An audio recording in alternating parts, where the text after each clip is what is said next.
तो अब चलते हैं दूसरी ओर, जहां बिहार में बाढ़ का कहर गहराता जा रहा है। गंडक नदी के साथ बागमती, महानंदा और कोसी भी उफान पर हैं। जगह जगह बांधों का टूटना जारी है। मंगलवार को डूबने से 10 और वज्रपात से 1 की मृत्यु हो गई। इसमें पूर्वी चंपारण के 6, समस्तीपुर के 2, गोपालगंज और छपरा के 1-1 लोग शामिल रहे। बांका जिले के बौंसी में वज्रपात की चपेट में आने से एक व्यक्ति की मौत हो गई। तो वहीं गोपालगंज में नेशनल हाईवे और स्टेट हाईवे पर बाढ़ का पानी आने से गोरखपुर से आने वाले वाहनों का रूट बदला गया। उत्तर बिहार और तराई के इलाकों में भारी बारिश की आशंका है। साथ ही इन सभी जिलों में ठनका गिरने की चेतावनी दी गई है। 31 जुलाई को ऐसे मौसम के रहने की उम्मीद है। तो वहीं मौसम विज्ञान विभाग ने अलर्ट जारी किया। वहीं पटना में अगले 72 घंटों तक रुक रुक कर हल्की बारिश होने का अनुमान लगाया गया। IMD मुताबिक उत्तर बिहार विशेषकर तराई के क्षेत्र में 100 से 200 मिलीमीटर तक बारिश हो सकती है।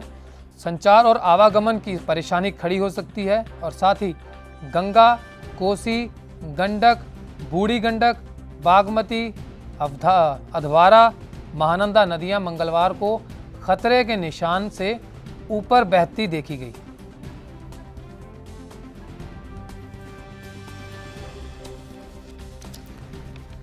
मॉनसून ने बिहार में कहर बरपाया हुआ है।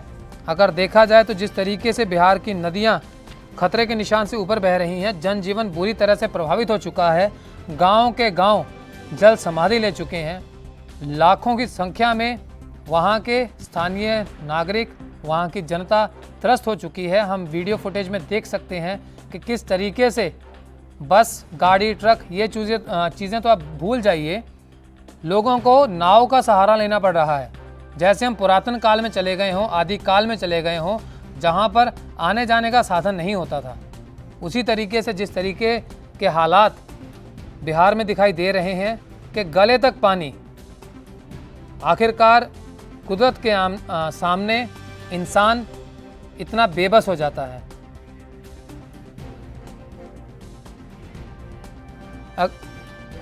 अखिलेश झा हमारे संवाददाता हमारे साथ फोन लाइन पर जुड़ चुके हैं। अखिलेश, ताज़ा हालात क्या हैं बिहार के?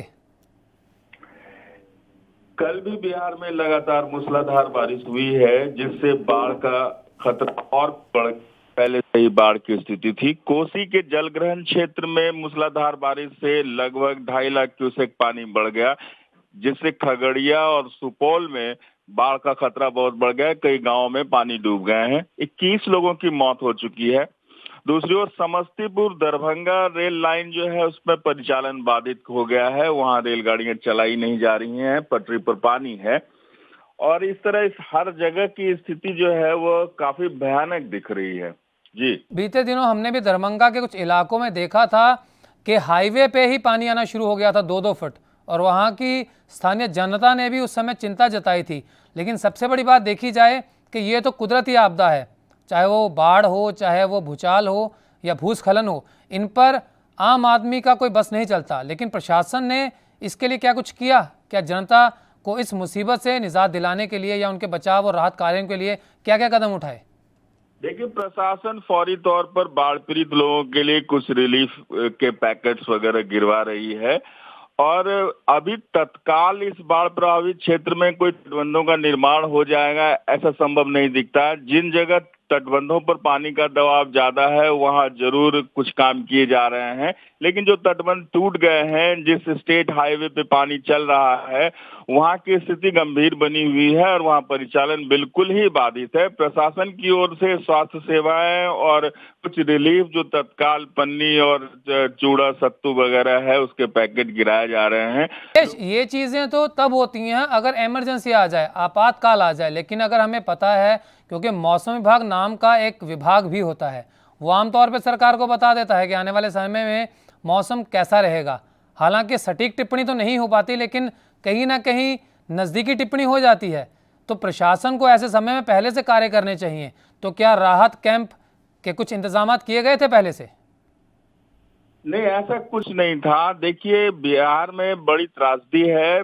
आजादी के बाद से या आजादी के पहले से यहाँ बाढ़ का आना लगा रहता है। हर बार ये बाढ़ के मौसम में यही होता है कि यहाँ पे ये बताया जाता है कि अगले साल से बाढ़ नहीं आएगा, सारी व्यवस्थाएं ठीक कर ली गई हैं, सारे तटबंध ठीक कर लिया गया है, जलग्रहण क्षेत्र से सिल्ट निकाल दिए गए हैं, कोई समस्या नहीं होगी। लेकिन बार बार बाढ़ आती है। बाढ़ जो है ये बिहार में एक लूट का बड़ा हथियार बन गया है। हर साल बाढ़ आता है और अफसरों के बड़े बड़े बिल्डिंग खड़े हो जाते हैं, इंजीनियर्स खूब कमाते हैं, खूब घूसखोरी होती है और यहाँ की स्थिति सुधरने वाली नहीं है। अखिलेश, ये तो अगर कहा जाए तो फिर तो सरकार की नाकामी है, चाहे वो किसी भी पार्टी की हो, क्योंकि हर साल अगर उन्हें पता है कि मानसून में जमकर बाढ़ आएगी, राहत पैकेज का अगर मान लीजिए वहाँ पे डिक्लेयर भी करते हैं कि राहत पैकेज हम जनता को देंगे, लेकिन अगर जनता की भलाई के लिए ऐसा कुछ काम होता ही नहीं है तो सरकार को कोई हक नहीं बनता अगले चुनाव में वोट मांगने का।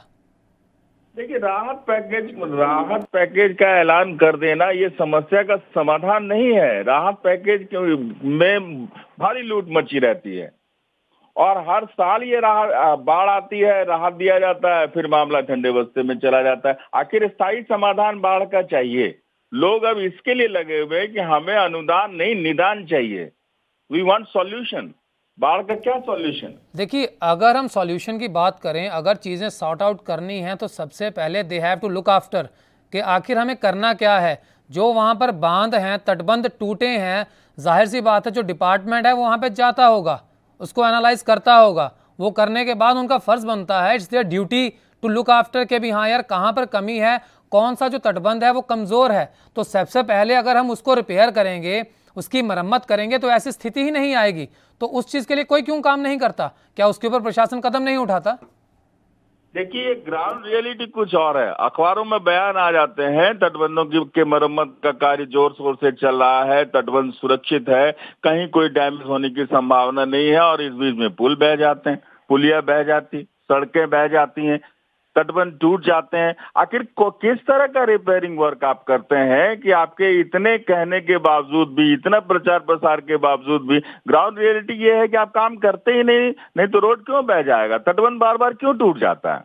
देखिए, उसमें सीधी सी बात, जैसा आपने बताया, तो कमी तो फिर प्रशासन की है और भुगतना आम जनता को पड़ता है। जैसे भी बीते दिन हमने बात भी की थी कि जब वो पुल टूटा था तो राजनीति हो रही थी कि ये सरकार की कमी है, ये प्रशासन की कमी है, ये इसकी कमी है। तो उस समय तो बहुत छोटी सी बात थी कि आम आदमी का जनजीवन प्रभावित हुआ था, यहाँ तो पूरा राज्य प्रभावित हो गया।